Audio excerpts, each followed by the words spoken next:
Morgan went from waiting tables to selling over $5 million online using these 3 tips. Quit making excuses. Remember at one point in your life, you didn't know how to tie your shoes or drive a car, but you figured those things out.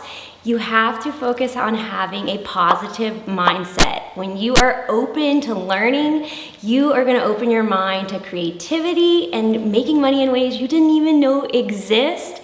And do not reinvent the wheel. Just sell products that are already selling. Find a top seller and make your product better and live life how you want to forever. Love it. That was so awesome. Where can people learn more about everything you do and what you offer? If you are ready to start living life on your own terms, be sure to sign up for our free webinar. We do it and you can sign up at CajunVenturesMo.com, and you can also get tons of our free tutorials at Cajun Ventures on Instagram, YouTube, and TikTok. Awesome.